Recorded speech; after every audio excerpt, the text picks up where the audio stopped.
Sumira sa buong buhay mo ay hindi kailanman naging kapintasan. Ito ang pinakamalinaw na ebidensya na napili ka para sa isang bagay na hindi kailanman ipagkakatiwala sa karamihan. Hindi tinatanggihan, pinili. May isang huwara na nakilala ko at kapag nakita mo na ito, hindi mo na ito maaring hindi makita. Ang mga taong napili para sa pinakamahalagang misyon sa kasaysayan ay bihirang magmukhang tamang tao noong nagsimula ang kanilang kwento. Hindi sila ang pinakatiwala sa sarili, hindi sila ang pinakapino, hindi sila ang mga iboboto ng karamihan. Sila ang mga tahimik, ang mga labis na nakakaramdam, ang mga masyadong malalim ang iniisip, at hindi talaga akma sa hugis ng mundo sa kanilang paligid. Ang mga gumugol ng mga taon sa pag-iisip kung may maliba sa kanila, dahil ang buhay na tila madaling nararanasan ng iba ay parang kakaiba sa kanila.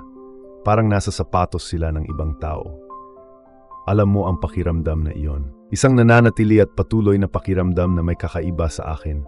Hindi mas mabuti, hindi mas masama, kakaiba lang.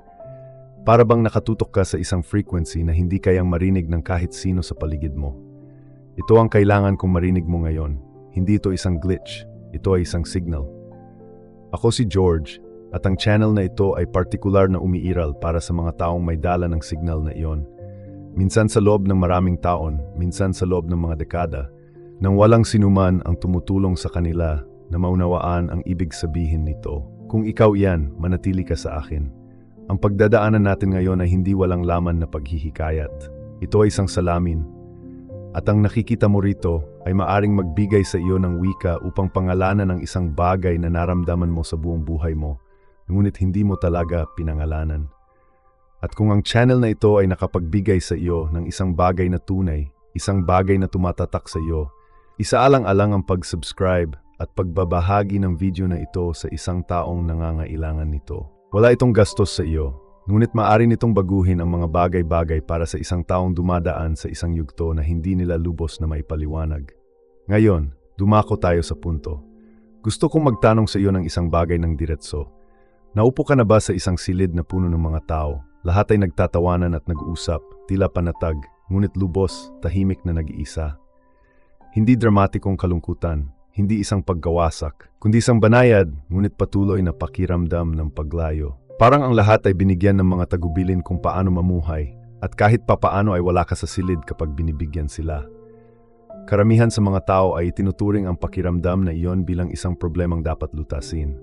Kumuha ng klase, maghanap ng therapist, maging mas palakaibigan. At tingnan mo ito, mahalaga ang kalusugan ng isip, mahalaga ang komunidad, at wala sa mga iyon ang mali. Ngunit mayroong mas malalim na paatong sa ilalim ng karanasang iyon na halos walang sinuman ang isinasaalang-alang. Sa buong naitalang kasaysayan, ang mga nagdala ng pinakamabisang misyon, ang mga taong ang buhay ay bumaling sa landas ng isang bagay na mas malaki kaysa sa kanilang sarili, ay halos hindi kailanman ang mga taong namuhay sa ginhawa. Sila ang mga taong nakaranas ng isang bagay, ang mga hindi makaakma kahit gaano pa sila kahirap sumubok dahil ang ginhawa ay hindi lumilikha ng lalim. Ang presyon ang lumilikha. Isipin ito sa ganitong paraan, ang isang diamante at isang bukol ng karbon ay magkapareho sa chemical. Pareho silang mga atomo ng carbon, ang parehong pangunahing istruktura. Ang tanging pagkakaiba sa pagitan nila ay ang isa ay sumailalim sa matinding, matagal na presyon sa paglipas ng panahon. Hindi sinisira ng presyon ang carbon, binabago nito ito upang maging isang bagay na kayang tumanggap ng liwanag. May isang bagay sa loob mo na nanatiling hindi nababasag, kahit na sinasabi ng lahat ng nasa paligid mo na dapat itong mangyari. Ang katatagan na iyon, ang pagtangging tuluyang gumuho kahit sa pinakamasamang panahon, ay hindi isang basta-basta na katangian. Mayroon itong pangalan at ang pangalang iyon ay tumatawag. Hindi lahat ay nakakaranas ng buhay sa ganitong paraan. Hindi lahat ay nakakaramdam ng bigat na iyon ng napakalalim o nagdadalang patuloy na pakiramdam ng pagiging nakahiwalay para sa isang bagay na hindi nila lubos na maipahayag. Ngunit ang mga gumagawa nito, hindi sila isinumpa. Sila ay may marka. At ang markang iyon ay mabigat dahil ang marka nito sa iyo ay hindi maliit. May isang bagay na gusto kong maupo ka at pagnilayan mo sandali. Nagkaroon ka na ng mga regla, marahil hindi lamang ilang beses, kung saan may dala kang isang bagay na napakabigat sa loob mo na hindi mo maipaliwanag sa sinuman sa paligid mo. Ngumiti ka sa tamang oras. Sumagot ka ng ayos lang ako nang may nagtanong. Patuloy kang nagpapakita dahil kailangan mo, dahil ang paghinto ay hindi isang opsyon. Pagkatapos sa katahimikan, sa iyong sasakyan pauwi, sa iyong silid habang tulog ang lahat, 2:00 ng madaling araw kung kail tahimik ang buong bahay at walang may tago ang pasanin na iyon, inilabas mo ang lahat. Marahil ay umiyak ka. Marahil ay hindi ka man lang makaiyak. Nakahiga ka lang at nakatitig sa kisame na may walang pangalang presyon sa iyong dibdib. Maaring may ibinulong ka sa Diyos, hindi isang kumpletong pangungusap, isang putol-putol na tunog lamang na nangangahulugang, hindi ko alam kung gaano ko pa ito kayang tiisin. Walang nakakita nito o kahit papaano ay naniwala ka. Ang kwento ni Ana sa Biblia ay palaging nakakaapekto sa akin ng iba sa tuwing binabalikan ko ito. At habang tumatanda ako, mas naintindihan ko kung bakit. Si Ana ay isang babaeng nananabik sa isang bagay na labis na nasasalat ang kanyang sakit. Nasa templo siya, umiiyak at nananalangin ng may tunay na tindi, kaya't lumapit ang paring si Eli at inakusahan siya ng kalasingan. Hindi niya inaarte ang kanyang sakit. Hindi siya naghahanap ng atensyon. Siya ay sadyang durog at tapat sa harap ng Diyos. Labis na durog, kaya't hindi siya makapagsalita ng magkakaugnay na mga salita. Tanging ang kanyang mga labi lamang ang gumalaw, at sinasabi ng Biblia na nakinig ang Diyos sa kanya. Hindi ang kanyang mga salita dahil wala siyang may salita. Nakinig siya sa kung ano ang nasa likod ng mga salita. Sakit na walang salita. Tunay na kawalan ng pag-asa. Panalangin na napakalalim para maipahayag sa wika. Ang iyong mga sandali na hindi maipaliwanag ay pinakinggan din sa ganoong paraan. Bawat gabi ay hindi mo maipaliwanag kahit kanino. Ang bawat panalangin ay tila naglalaho sa kisame ng hindi umaabot kahit saan. Ang bawat sandali na pipiliin mong sumulong kapag ang paghinto ay mas madali. Hindi ito isang pribadong talaan ng pagdurusa. Ito ay isang talaan ng katapatan. At ang mga naturang talaan ay hindi itinatapon at kinakalimutan. Ang mga ito ay sasagutin. Kailangan kong maging tapat sa iyo dito. Dahil sa palagay ko ito ang isa sa mga pinakanakagambalang bahagi ng espiritual na paglalakbay. At hindi sapat ang mga tao na nagsasalita tungkol dito ng lantaran. May mga panahon na nananalangin ka at walang naririnig na tugon. Naghahanap ka ngunit walang nahanap. Naghihintay ka ngunit walang gumagalaw. Ang katahimikan ay hindi lamang nakakabagabag, ito ay nakakalito dahil itinuro sa iyo na ang Diyos ay laging naroroon, na siya ay napakalapit, na siya ay nakikinig. Gayunpaman, ang katahimikang iyon ay napakakapal na halos mahawakan mo na ito. At sa mismong katahimikang iyon, isang tanong ang nagsisimulang lumitaw. Nakalimutan na ba niya ako? Gusto kong sagutin ng direkta ang tanong na iyan, dahil karapat-dapat ka sa isang malinaw na sagot. Hindi ka niya nakalimutan. Ngunit gusto ko ring bigyan ka ng higit pa sa simpleng katiyakan. Dahil ang katiyakan ng walang pag-unawa ay hindi kayang tiisin ang pressure. Ito ang natutunan ko tungkol sa sagradong katahimikan. Ang katahimikan ay hindi nangangahulugang kawalan. Ang katahimikan ay kadalasang ang pinakamakapangyarihang anyo ng pagkilos. Sa arkitektura, mayroong konsepto na tinatawag na negatibong espasyo, ang sinasadyang kawalan sa paligid at sa pagitan ng mga bagay. At ang lubos na naunawaan ng mga arkitekto ay, ang negatibong espasyo ay hindi wala.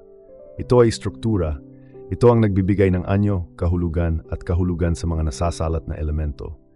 Kung alisin mo ang negatibong espasyo, ang buong disenyo ay gumuguho. Ang mga katahimikan sa iyong kwento ay ang negatibong espasyo. Hindi sila mga walang kabuluhang kawalan. Sila ay struktura. Hinuhubog nila ang darating. Isipin kung ano ang mangyayari sa ilalim ng lupa bago tumaas ang isang puno sa ibabaw. Para sa isang dumadaan, ang lupa ay nananatiling lupa lamang. Walang nakikita. Tila walang nangyayari. Ngunit sa ilalim ng ibabaw, isang sistema ng ugat ang lumalawak, umaabot, lumulubog ng mas malalim. Itinatatag ang pundasyon nito. Dahil sa sandaling lumitaw ang punong iyon, haharap ito sa hangin, init, tagtuyot at bigat. At kailangan ito ng mga ugat na sapat ang lalim upang mapanatili itong matatag. Ikaw rin ay nagpapaunlad ng iyong mga ugat. Ang mga panahon na pakiramdam mo ay hindi gumagalaw. Ang mga pintong nagsasara ng hindi may paliwanag. Ang mga paghihintay na lumalagpas sa kung ano ang tila makatwiran o patas. Hindi iyon pagkalimot. Iyon ay disenyo. May itinatayo ang Diyos sa ilalim ng ibabaw na hindi pa nakikita ng mata. At ito ang kailangan mong maunawaan. Ang lalim ng paghahanda ay nagpapakita ng laki ng pangako. Hindi ka pinangunahan ng maraming taon ng paghahanda sa disyerto, para sa isang maliit at walang kabuluhang gawain. Ang tindi ng proseso ay proporsyonal sa bigat ng darating. Kung ang iyong paglalakbay ay naging malalim at naniniwala akong naging malalim ito, kung gayon ang darating ay napakahalaga at ito ang gusto kong huminto ka at pagnilayan. Ang ideya na ang Diyos ay naglagay ng isang bagay na napaka-espesipiko sa loob mo bago ka pa man isinilang sa mundo at ang buong paglalakbay na ito ay ang proseso ng pagtuklas nito. Ito ay isang bagay na pinag-isipan ko ng malalim. May mga mensaheng dumadaan sa iyong mga mata at may mga mensaheng dumadaan sa iyong kaluluwa. Kung may isang bagay sa loob mo na natatanto ang sarili nito, habang binabasa mo ang mga linyang ito, huwag mo itong balewalain. Hindi ito nagkataon lamang. Ito ang kaluluwang nagpapatunay sa kung ano ang naisulat na tungkol sa iyo. May mga bagay na hindi kailanman kayang pangalanan ng mga nakapaligid sa iyo. Mga bagay na naramdaman mo na, ngunit hindi mo pa nagagawang ipahayag ang mga salita. May mga sandali ng panalangin, mga sandali ng katahimikan, mga panahong nag-iisa kasama ang Diyos. Ito ang mga sandaling pinag-uusapan natin, kung saan unti-unting nagiging malinaw ang mga bagay-bagay. At mayroon ding mapa ng paggising, isang paglalakbay na tutulong sa iyo na mapagtanto kung nasaan ka at kung ano ang magiging susunod na yugto. Huwag mong hayaang lumipas ang sandaling ito nang hindi tumutugon sa iyong nararamdaman ngayon.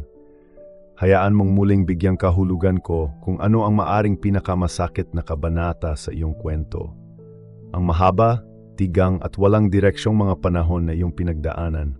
Ang mga panahong pakiramdam mo ay hindi ka nakikita, hindi epektibo, nakalimutan, hindi iyon parusa. Ito ay isang programa sa pagsasanay. At hindi basta-basta programa, kundi ang uri na matututunan lamang sa ganitong paraan. Ang disyerto ay may napaka-espesipikong tungkulin sa buhay ng mga napili. Tinatanggal nito ang lahat ng panlabas na sistema ng suporta. Iniiwan kang mag-isa kasama ang iyong tunay na panloob na sarili. Walang madla, walang palakpakan, walang titulo, walang pagkilala, walang nagsasabi sa iyo na nasa tamang landas ka. Ikaw lamang at ang iyong tunay na kalikasan at iyon ang layunin. Dahil hindi mo matutuklasan kung ano ang nasa loob mo kapag ang ingay ng panlabas na pagkilala ay nilulunod ito. Si Moises ang pinakakapansin-pansing halimbawa sa buong Biblia. Lumaki siya sa palasyo ng Paraon, tinuruan ng pinakamatalinong kaisipan ng Hipto, nakadamit ng pinakamagagandang lino, konektado sa pinakamakapangyarihang istrukturang pampulitika sa mundo. Sa bawat panlabas na pamantayan, dapat sana ay handa na siya para sa kanyang misyon. Ngunit tiningnan ng Diyos ang lahat ng iyon at sinabing, hindi pa, at si Moises ay gumugol ng 40 taon sa disyerto, nag-aalaga ng mga tupa. 40 taon, hindi kilala, tila walang kaugnayan. Ano ang ipinapakita ng kuwentong iyon? Hindi siya umalis sa disyerto na may higit na kaalaman sa pamumuno. Umalis siya na may pag-unawa sa sarili. Natuto siya ng pagdepende, hindi ang artipisyal na uri, kundi ang uri na dumarating lamang kapag wala ka ng ibang pagpipilian. Natutunan niya na ang tinig ng Diyos ay ganap na naiiba sa tinig ng ambisyon. At makikilala mo lamang ito kapag ang ambisyon ay natahimik ng sapat na katagalan. Hindi mo matututunan iyon sa isang palasyo. Matututunan mo lamang ito sa disyerto. Ang kuwento ni David ay sumusunod sa katulad na huwaran. Siya ay hinirang na hari sa murang edad, pinili, minarkahan para sa isang trono. Gayunpaman, gumugol siya ng mga taon sa pagtago sa isang kuweba, tumatakas mula kay Saul, nagsusulat sa dilim. At ang mga sulating iyon ay pinagdasal ng mga taong nagdurusa sa loob ng 300 taon. Ang kanyang sakit ay naging wika kung saan hinahanap ng iba ang Diyos. Ang kanyang disyerto ay lumikha ng isang bagay na lumalampas sa kanyang kaharian. Paano kung ang iyong disyerto ay gumagawa rin ng parehong bagay? Hindi lamang humuhubog sa iyo, kundi lumilikha rin ng isang bagay sa pamamagitan mo na tagal ng higit pa sa iyo. Paano kung ang mismong sakit na iyong dinadala ay lumilikha ng wika na kailangan ng isa pang taong desperadong tao?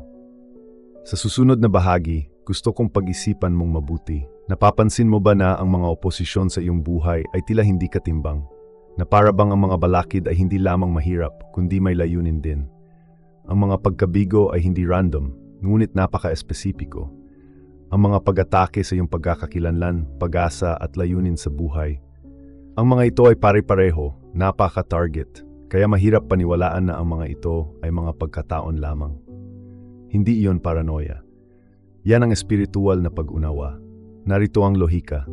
Ang oposisyon ay palaging proporsyonal sa antas ng banta. Hindi binabakuran ng isang magsaka ang mga bakanteng bukid. Binabakuran niya ang mga bagay na may halaga. Kung wala kang dalang anumang bagay na may halaga, wala kang dapat pigilan. Ang katotohanan na napakaraming bagay ang sumubok na pigilan ka, ang paulit-ulit na mga suntok sa iyong ego, ang mga pag-atake na nakatuon sa kung ano ang pinaka-tinatawag sa iyo, ay talagang isang hindi direktang kumpirmasyon ng kung ano ang nasa loob mo. Hindi sinasayang ng kaaway ang mga mapagkukunan sa mga walang laman na gawain. At ang mga sugat na dala mo, ang mga sugat na minsan ay nagpapaisip sa iyo kung ang mga ito ay nagdidiskwalipika sa iyo, ang mga sugat na nagpaparamdam sa iyo na nalalantad at nanghihina, hindi ka nila dinidiskwalipika. Sa kabaligtaran, sinasangkapan ka nila. Dahil hindi ka maaring makipag-usap sa tunay na awtoridad tungkol sa lupang hindi mo pa natatapakan. Maari mong banggitin ang bilang ng mga sakit. Maari kang magbasa ng mga libro tungkol sa pagkawala. Ngunit hindi ka maaring makipag-usap na may tunay na pag-unawa na nakaka-apekto sa mga taong nasa gitna nito, maliban kung ikaw mismo ay naranasan na iyon.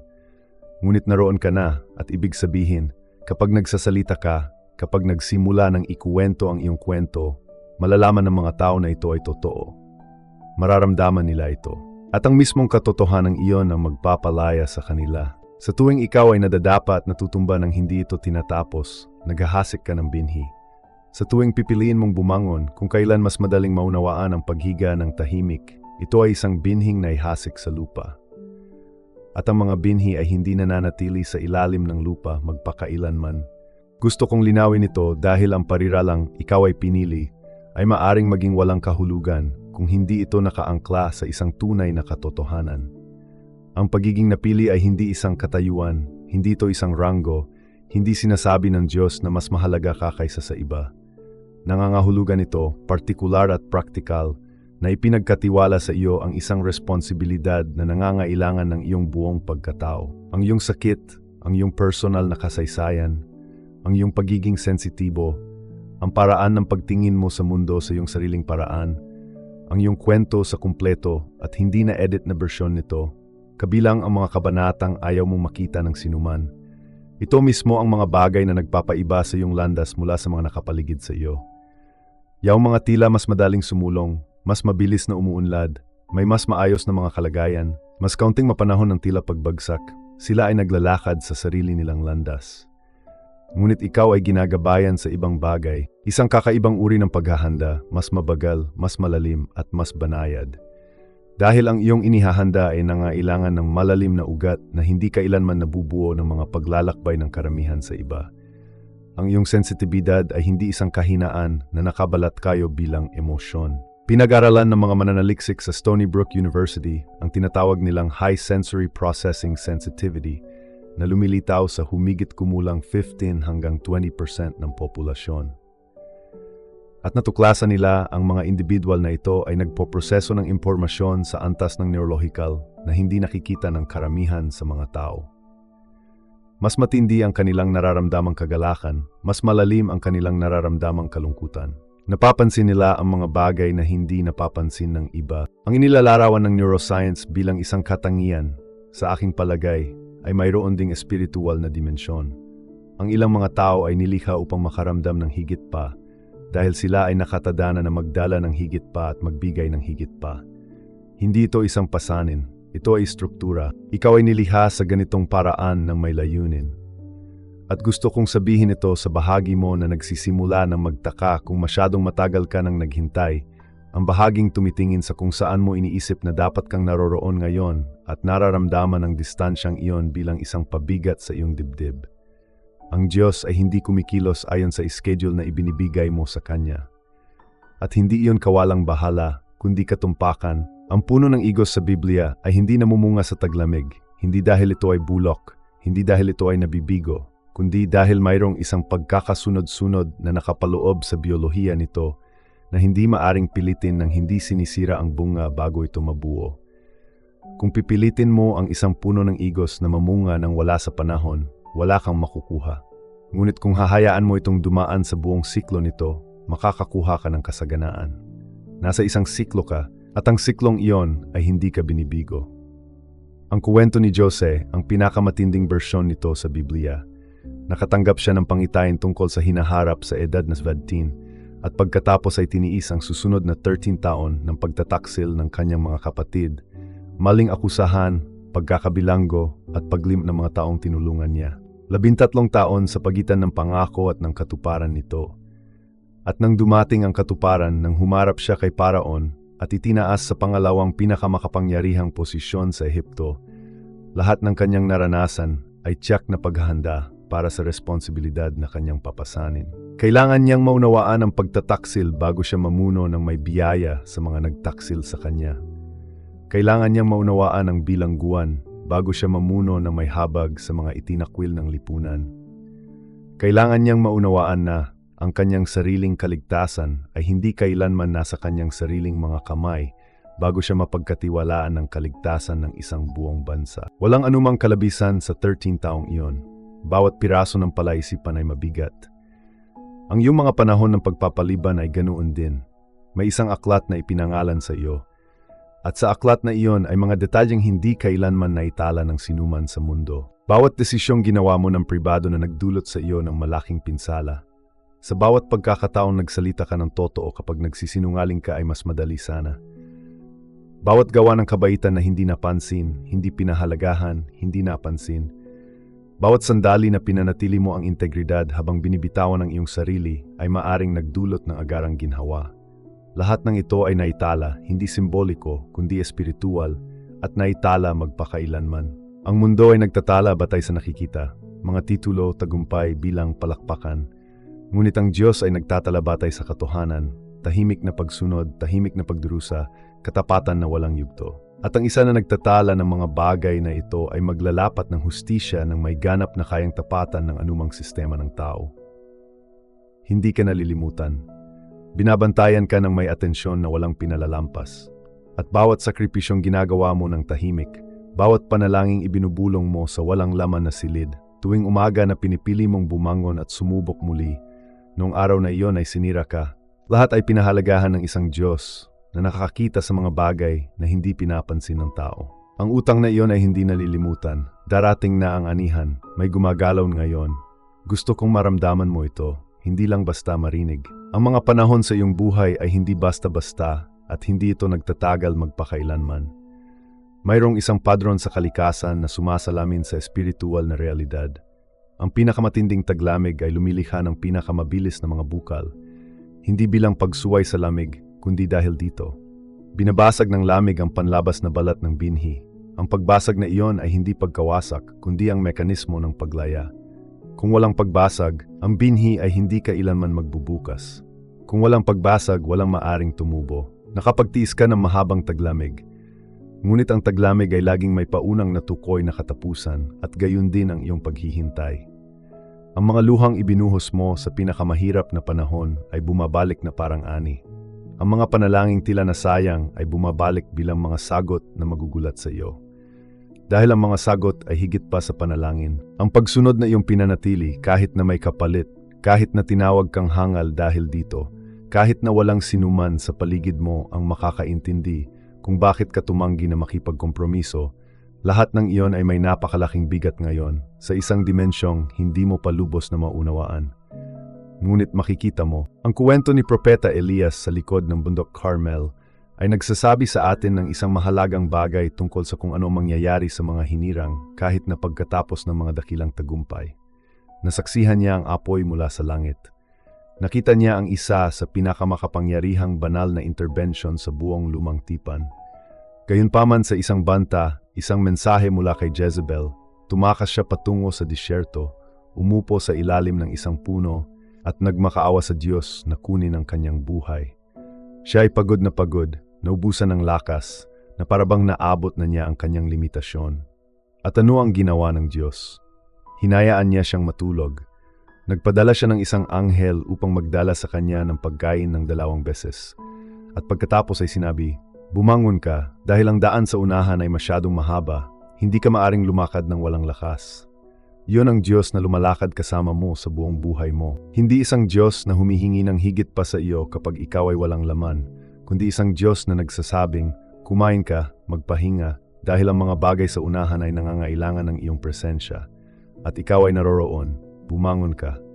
Ang paglalakbay sa unahan ay napakahalaga upang makaligtaan. Sabihin ito ng malakas kung kaya mo at maniwala sa bawat salita. Hindi ako nakalimutan. Ako ay hinuhubog. Ang bawat panahon ng katahimikan ay isang panahon ng pagbuo. Ang bawat luha na tahimik kong ibinubuhos ay tinitipon. Ang bawat panalangin na aking ibinubulong kahit walang nakakarinig ay dinirinig. Hindi ako iniiwan. Hindi ako itinatapon. Hindi ako masyadong nasira. Hindi masyadong huli at hindi masyadong malayo. Nasa tamang lugar ako kung saan ako dapat naroroon para sa kung ano ang inihahanda ng Diyos na gawin. Malalim ang mga ugat. Patapos na ang taglamig. Ang naihasik sa akin sa kadiliman ay ang paghakbang patungo sa liwanag. Nagsimula na ang pamumulaklak. Kung ang mga salitang ito ay nakaantig sa isang tunay na bagay sa iyon ngayon, huwag itong hayaang hindi magalaw. Hayaan itong gumalaw. Mag-iwan ng isang bagay sa mga komento. Hindi ito kailangang maging mahaba o detalyado. Marahil isang salita lamang, isang pangungusap o simpleng, tinatanggap ko ito. Hindi mo alam kung sino pa ang maaring makaantig sa iyong tugon. Isang taong nagbabasa ng mga komentong ito sa gitna ng kanilang sariling tahimik na panahon. Isang taong kailangang malaman na hindi sila nag-iisa. At kung hindi ka pa nag-sign up, gawin mo na ngayon. Hindi para sa bilang, kundi dahil nasa isang panahon ka na nangangailangan ng matatag at pare-parehong mga salita. At ang channel na ito ay umiiral upang ihatid ang mismong bagay na iyon. Nakapaglakad ka sa isang landas na hindi kailanman mauunawaan ng karamihan. Tiniis mo ang mga bagay na hindi mo maipaliwanag kahit kanino. Nakaligtas ka sa mga panahon na tila walang katapusan. At may hawak ka sa loob mo kahit na hindi mo ito mapangalanan. Hindi karaniwan iyon. Ito ay isang tanda ng isang napili. Ang iyong kwento ay hindi pa tapos. Hindi pa malapit sa katapusan. At ang mga susunod na kabanata, ang mga hindi nakasulat na kabanata, ay gagawing lubos na makabuluhan, malinaw, at hindi maikakaila ang lahat ng iyong tiniis. Patuloy na sumulong. Mas malapit ka na kaysa sa iyong inaakala.